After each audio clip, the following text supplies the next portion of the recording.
თავმშვიდობის მოგესალმებით ყველას. დღეს ფიქრობ ძალიან საინტერესო საუბარი გვექნება ადამიანთან, რომელმაც სულ რამდენიმე თვის წინ ძალიან ხმაურიანი და პოზიტიური რამ გააკეთა და განსაკუთრებით ქართულ წყალბურთში. თუმცა რო არ გავაკეთოთ ასეთი ვიწრო შეფასება წყალბურთთან მიმართებაში, ჩვენ ძალიან ბევრი საინტერესო კითხვა გვაქვს მასთან და რატომ გაუსვი ხაზი ვიწროს. ეს ნაბიჯი, რომელიც ამ ადამიანმა გადადგა, უაღრესად მნიშვნელოვანი და სასიცოცხლოდ, მოდი შემიძლია ასე ვთქვა, მნიშვნელოვანია ქართული სპორტის განვითარებისთვის და განსაკუთრებით რასაკვირველია წყალბურთისთვის. აპოლო, ეს სახელი დარწმუნებული ვარ, უკვე ბევრმა თქვენგანმა იცის, ეს არის წყალბურთის გუნდი, რომლის პრეზენტაციაც შედგა პირველი იქამდე გუნდი გახდა საქართველოს ჩემპიონი და ეს ჩემპიონობა მოიპოვა ყველაზე ტიტულოვან კლუბთან, თბილისის დინამოსთან გადამწყვეტ დაპირისპირებაში და რატო უსვამს ამას ხაზს წლების მანძილზე დინამო იყო დაუძლეველი ბარიერი ნებისმიერი ქართული წყალბურთის გუნდისთვის საქართველოს ჩემპიონატში. აპოლომ ეს შეძლო, წაართვა ჩემპიონობა, გახდა თავად ჩემპიონი, შემდეგ იყო პრეზენტაცია, ეს ვიდეო შემოგთავაზე ძალიან მაგარი ორგანიზებული და მერე უკვე იყო ევრო ტურნირები. საბერძნეთში გამართული ტური, რომელზეც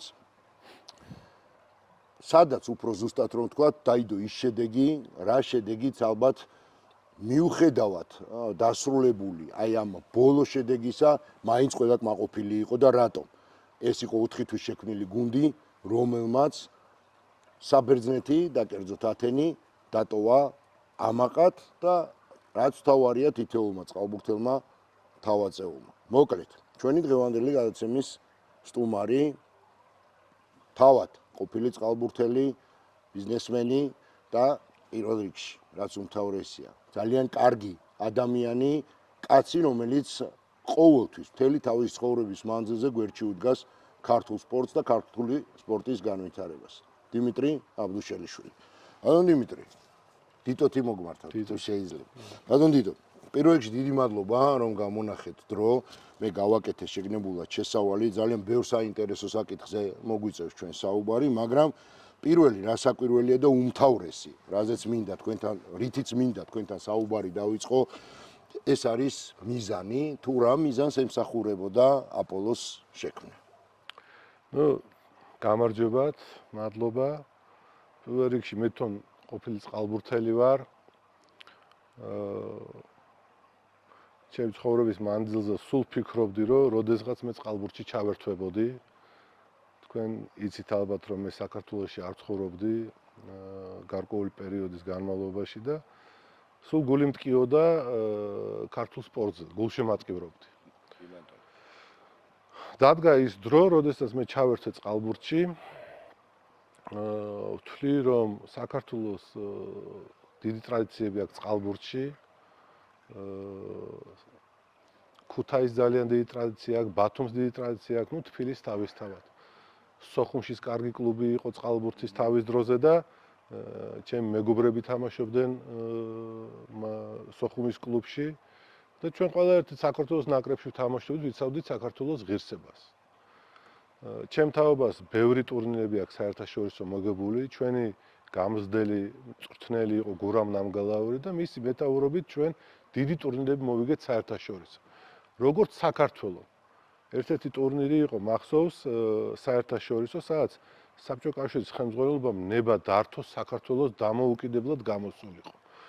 და ჩვენ იქ მოვიგეთ ფინალში მოვიგეთ იუგოსლავიას. თქვენს იუგოსლავია დაიშალა და ყველა დაშლილ ქვეყანაში საოცარი წყალბურთი არსებობს დღეს. ჩვენთანაც ეს ლეგიონერები მაგ ქვეყნებიდან ჩამოდიან, თამაშობენ და რა არის მიზანი? ალბათ მიზანი არის, რომ წყალბურთი იმ დონეზე მივიდეს საქართველოში, რომ ღირსეულად გამოდიოდეს საერთაშორისო ასპარეზზე, მსოფლიო ჩემპიონატზე, კარგი შანსი გვაქვს ოლიმპიადაზე გავიდეთ, ევროპის ჩემპიონატზე და კლუბური სისტემა დაინერგოს სწორი და კარგი.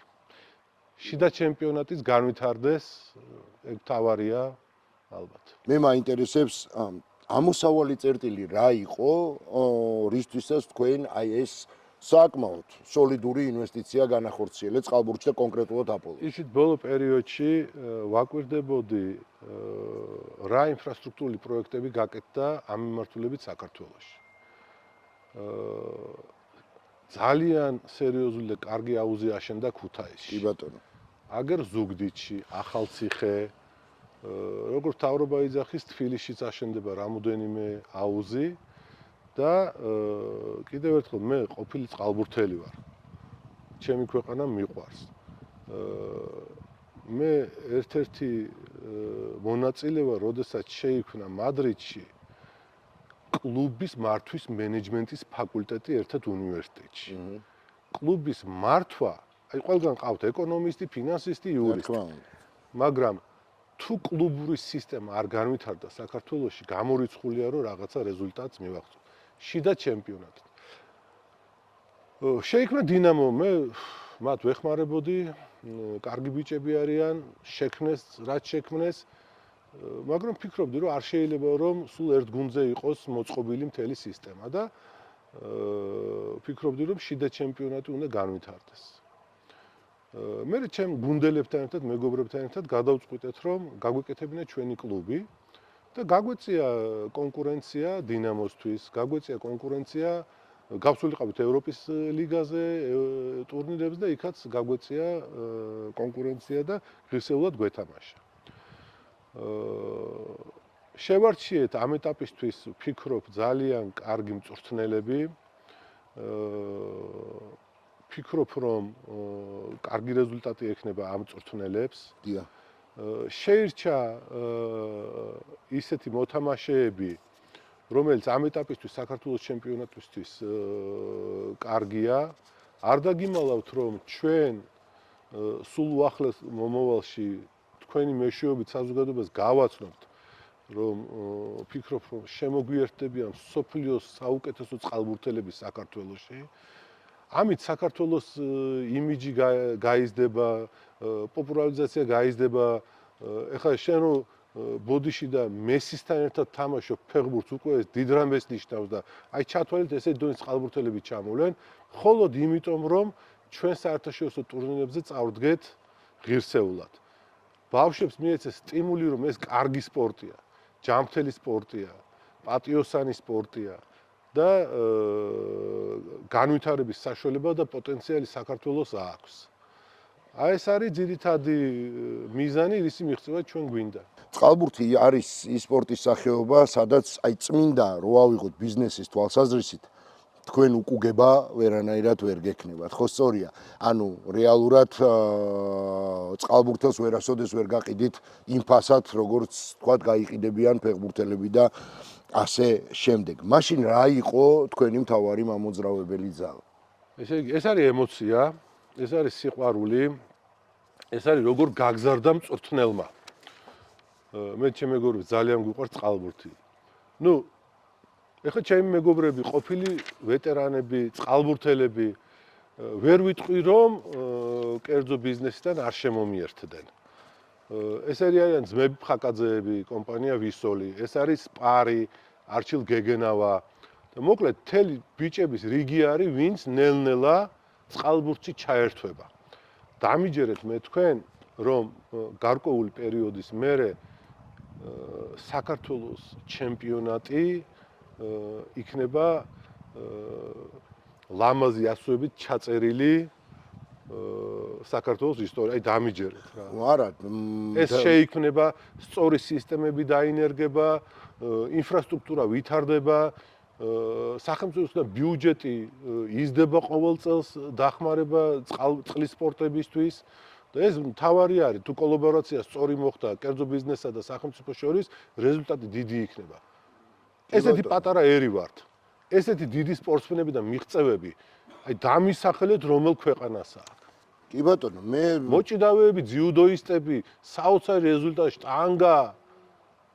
აი ბოლო პერიოდში დააკვირდით, ბამბიქტონის ფედერაციას ჩაუდგა ახალი ჩვენი მეგობარი სათავეში როგორი პოპულარული გახდა. იმდენი ადამიანი მოვიდა საქართველოს ჩემპიონატზე, გაოცებულები ვიყავით. თან ოლიმპიური სახეობა. თან ოლიმპიური სახეობა. კი ბატონო, მე არა მაქვს საფუძველი არ დავიჯერო თქვენი სიტყვები გამომდინარე აპოლოდან და აპოლოს შემხედვარე და ზუსტად ეს გქონდა შემდეგი კითხვა გაწერილი ბატონ დიტო კერძო ბიზნესთან დაკავშირებით. თქვენი აი ეს ნაბიჯი აპოლოში განხორციელებული ინვესტიციები და აი ასეთი ჩართულობა ზოგადად კლუბის განვითარებაში და ქართული წყალბურთის განვითარებაში შესაძლოა თუ არა რომ გარკვეულწილად ემსახურებოდეს იმ მიმართულებას რომ სამაგალითო იყოს კერძო ბიზნესისთვის. იცი, მე გარკვეულწილად ჩემ მეგობრებს ესაუბრო, ბიჭებო, იცი თქვენ ყველა ყოფილი წყალბურთელები, ეკონომიურად შემდგარი ხალხი ხართ.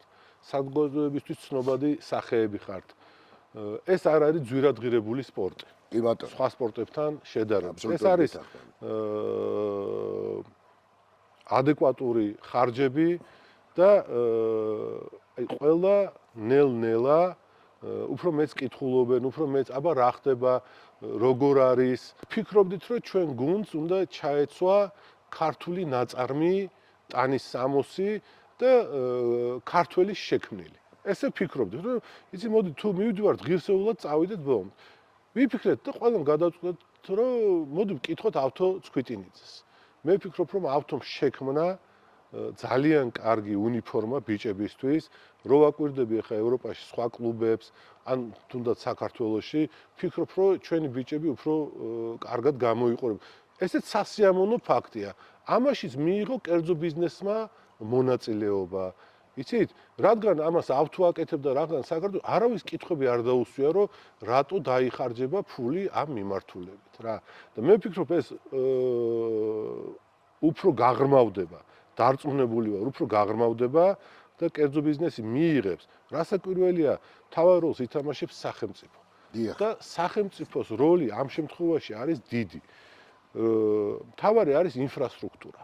თავარი არის, რომ ცენტრალური უბნების ბავშვებს ჰქონდეთ საშუალება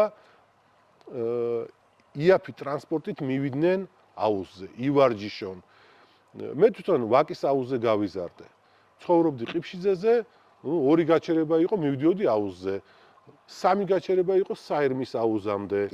ხო და ეხლა ყველგან კორპუსები აშენდა, აღარ არის მოკლედ ის დრო, რაც ადრე იყო და ფიქრობ ამას, რომ მთავრობამ რაც შეპირდა მოსახლეობასთან, აკეთებს და გაკეთდება რა და მე უფრო მეტი პოპულარიზაცია იქნება, მეტ ბავშვი მივა და დარწმუნებული ვარ, რომ ღირსეული შედეგებიც იქნება. ლოგიკური იქნება ჩემი შემდეგი კითხვაც, რომ ზოგადად აი მაინტერესებს რამდენად მნიშვნელოვან ფაქტორად მიგაჩნიათ კერძო ბიზნესის და სახელმწიფოს კოლაბორაცია ზოგადად ქართული სპორტის განვითარებაში, ამ შემთხვევაში არ გულისხმობ მხოლოდ და მხოლოდ წყალბურთს.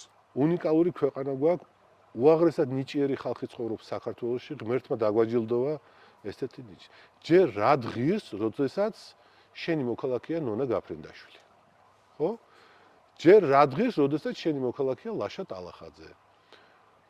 აღარ ჩამოვთვლი ჩვენ კინო რეჟისორებს, მსახიობებს, წერლებს, მხატვრებს.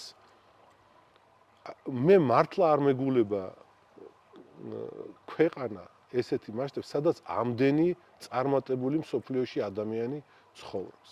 კოლაბორაცია ქართული ხალხი ისეთია, რომ არ დაითვლის რა. თუ ბიზნესმენს სწორი მიდგომა აქვს სახელმწიფოს მხრიდან, ის ყოველთვის მიიღებს მონაწილეობას თავისი ქვეყნის გინდათ ელემენტარული სპორტის განვითარებაში რა. თავარი არის, რომ ეს ნება ხალხში არის. თავარი არის, რომ სიმშვიდე იყოს, ინფრასტრუქტურა აშენდეს. აი დარბეწუნეთ, რომ ეს იქნება რა. ჩვენ გქონია ისეთი შემთხვევები, როდესაც ვთქვათ, კერძო ბიზნესს წამოუწყია რაღაც სპორტის განვითარების კუთხით გარკვეული ინვესტიციების განხორციელება და ჩვენ და სამწუხაროდ გაჩენილა რაღაცა მოლოდინი, თუმცა ჩვენ და სამწუხაროდ მე ეს პროექტი აღმოჩენილა ძალიან ხანმოკლე. აპოლოსთან დაკავშირებით მინდა ალბათ თავადაც მიხვდებოდით რა კითხვა. ამიტომ ვისაუბრე განათლებაზე და მოგიყევით კლუბის მართვის მენეჯმენტი. ეს არის უმნიშვნელოვანესი თემა. სწორედ დაგეგმილი ბიუჯეტი, სწორედ გაკეთებული სელექცია, სწორედ ხარჯვითი ნაწილები, სწორედ ურთიერთობა სახელმწიფოსთან და ეს არის მთლიანობაში მოცემულობა. როდეს თქვენ რასაც ყვებით ეს ბოლო 30 წლის განმავლობაში. ვერც ერთ პერიოდს ისეს ვერ დამიხსახელებთ, სადაც სიმშვიდე იყო, სტაბილურობა იყო, ეკონომიური აღმავლობა ჰქონდა ქვეყანას, როგორც ქვეყანას ჰქონდა ეკონომიური დაღმავლობა, ისე ბიზნესმენსაც ექნებოდა ქვეყანა. ისე სპორტსაც შესაბამება. ეს ხომ ჯაჭვია. ჯაჭვია. თუ ვართ სტაბილურები, თუ ვართ მშვიდები, დამიჯერეთ ნიჭიერი ხალხი ვართ, ცოტა აუცილებელია განათლება და განათლებულ, როდესაც საზოგადოება განათლებული არის, იქ ნაკლებად არის კრიზისები. იქ არის ნაკლებად კრიზისი, ნაკლები ჭორი, ნაკლები ძირის თხრა და ნაკლები ბოროტება, რა თქმა უნდა. კი ბატონო, აბსოლუტურად გეთანხმებით, ბატონ დიდო.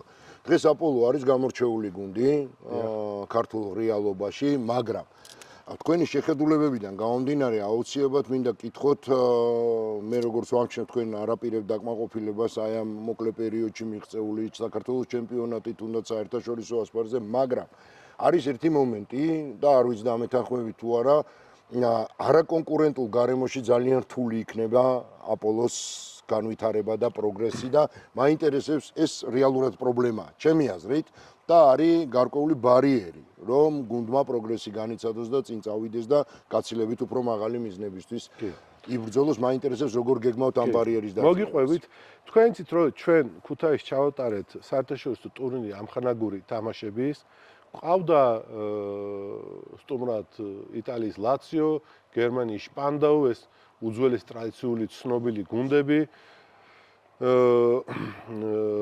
ფედერაციის ბიჭებს შევხვდი და შევთავაზე, რომ ბიჭებო, ხო არ გავაკეთოთ რამე ისეთი ლიგა საქართველოში, საერთაშორისო ლიგა, რადგან ისეთი კარგი ურთიერთობები გვაქვს საერთაშორისო ფედერაციებთან და შევთანხმდით, რომ გავაკეთოთ შავი ზღვის ლიგა. შავი ზღვის ბასეინის ქვეყნები მოვიწვიოთ და დიდი საერთაშორისო ტურნირი გავაკეთოთ. რასაკვირველია, ეს გამოიწვევს წყალბურთის ამაღლებას. ჩათვალეთ, რომ საქართველოში ტარდება დიდი საერთაშორისო ტურნირი, დიდი წყალბურთული ქვეყნები ჩამოდიან და წელიწადში ერთხელ ეს მოხდება. ევროპის ფედერაციის პრეზიდენტი რო იყო სტუმრად, აჭარაში მან მოინახულა მშენებარე აუზი და თქვა, ეს აუზი როგორც კი დამთავრდა, მე გიდასტურებთ ლიცენზიას, რომ შავი ზღვის ლიგა ჩატარდეს საქართველოში. ეს ჩვენ ძალიან გაგვიხარდა. აი ყველაფერს ვიზამ, რომ ეს ლიგა ჩატარდეს საქართველოში. რაც შეეხება ჩვენ გეგმებს, აპოლოს გეგმებს, ჩვენ ალბათ ვიყიდით ლიცენზიას ადრიატიკის ლიგა რო ვითამაშოთ როგორც აპოლომ. იმიტომ რომ მაგალითად კლასის წყალბურთელებს თუ არ ექნებათ თამაშები, გამოცდილება, პრაქტიკა, მისი დონე დაიწევს ქვევით. მინდა ვისაუბრო შემადგენლობაზე. მწვრთნელები, მოთამაშეები და თამაშის ხარისხი. თქვენ მოლოდინს ამართლებს თუ არა ეს ყველაფერი და რასაკვირველია მუშა პროცესი. თქვენ თვის მისაღები მუშა პროცესი მიმდინარეობს თუ არა დღეს აპოლოში. მე არ დაგიმალავთ.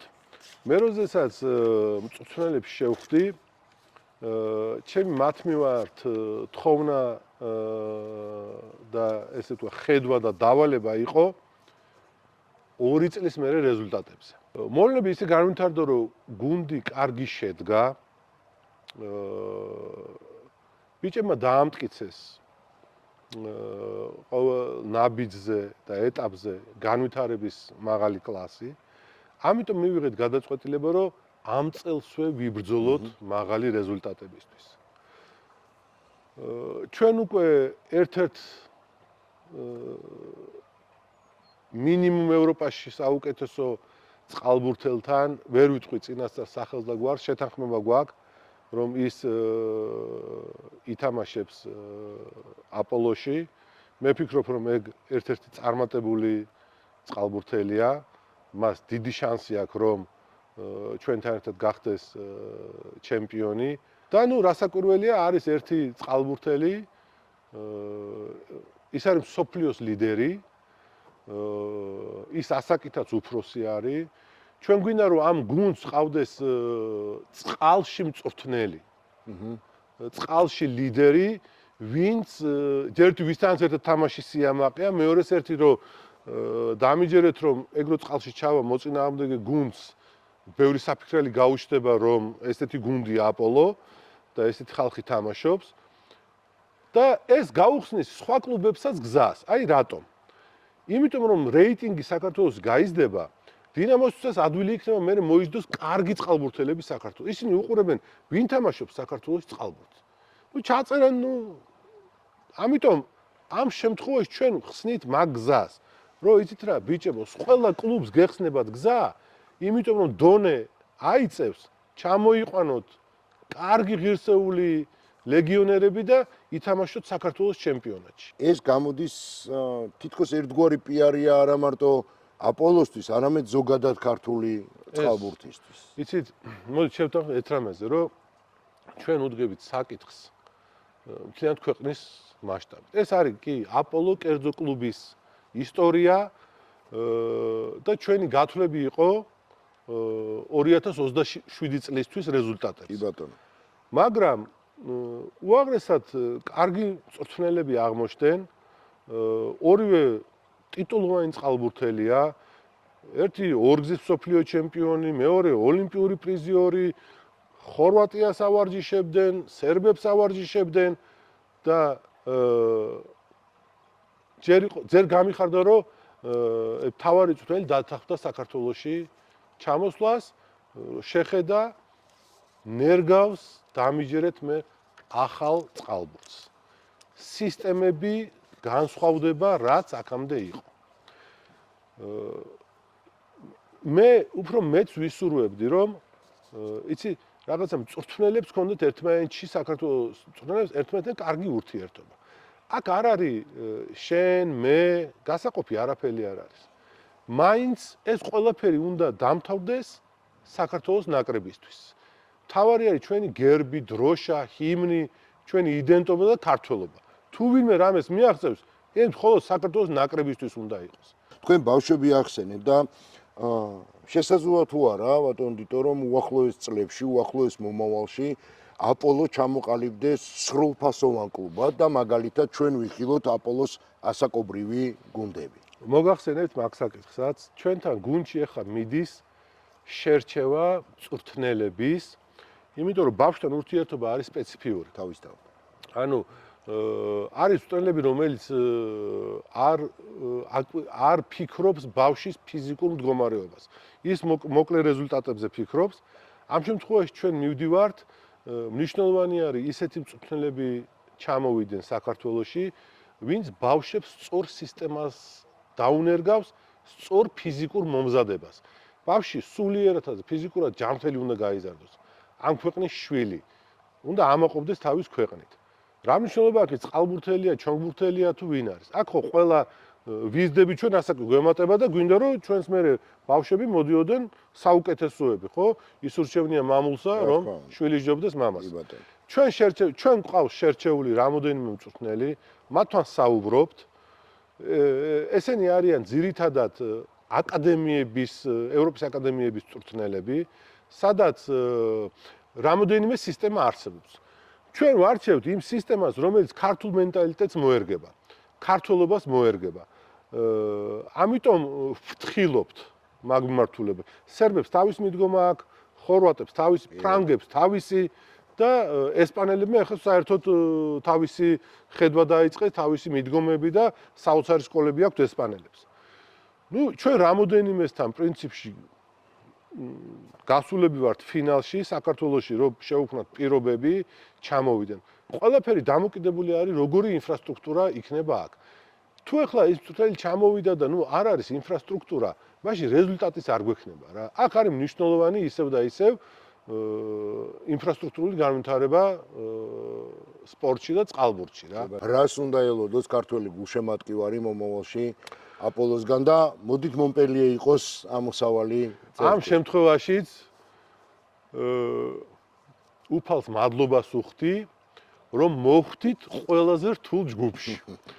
რამოდენიმე დიდმა მწვრთნელმა დაგვირეკა ევროპიდან და ისე გითხრეს, რომ გისამძიმრებთო. ისე ჯგუფში მოვხვდით ჩვენ. საუკეთესო ხორვატები, საუკეთესო უნგრელები, საუკეთესო იტალიელები. მე ღრმად მწამს ჩემი გუნდის, რომ ვიბრძოლებთ ბოლომდე. ეს არ იქნება ერთი ამჯერად რომ ჩვენ წავაგებთ, ჩვენ გავალთ, მაგრამ ხო შეიძლება რომელიმე თამაში წავაგოთ. რა თქმა უნდა. ჩვენ ისეთ ფორმაში ვართ, ისე ემზადება გუნდი, რომ ჩვენ ყველა ევროპის დიდ კლუბს გაუფუჭებთ ხასიათს. აი, დამერწმუნეთ. ვითამაშებთ ბოლომდე, ეს იქნება ღირსეული ბრძოლა. თქვენ ესწრებოდით საბერძნეთში თამაშებს.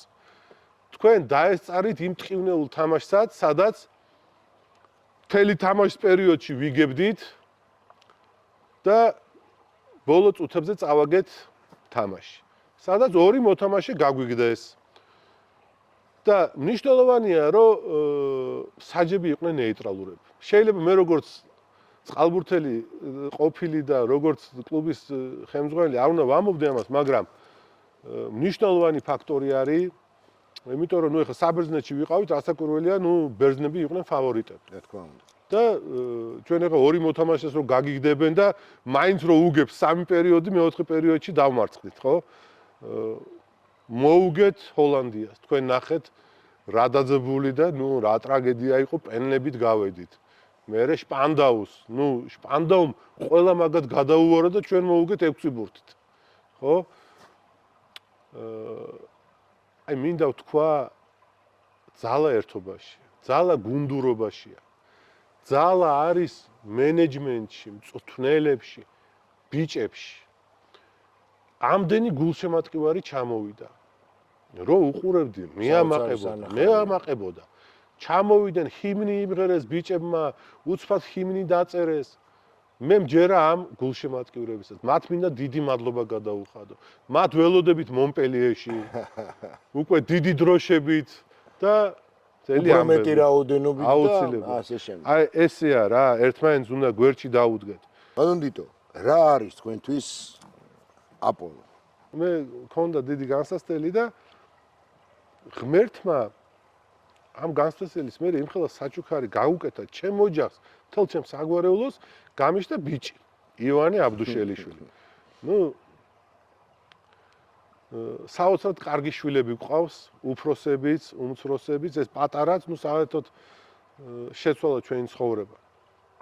და ვფიქრობდი, რომ მე მას უნდა მიუძღვნა ცხოვრება, არ მჭირდება არაფერი, რაც უფრო შვილებს მოვაკელი სითბო, მინდა რომ ამას ყველაფერი მივიცე და უცბად მოვედი სახში და ვთქვი, რომ იცი რა, კიდე მყავს შვილები, ეს არის წყალბურთი. გაკვირვებულები მიყურებდნენ.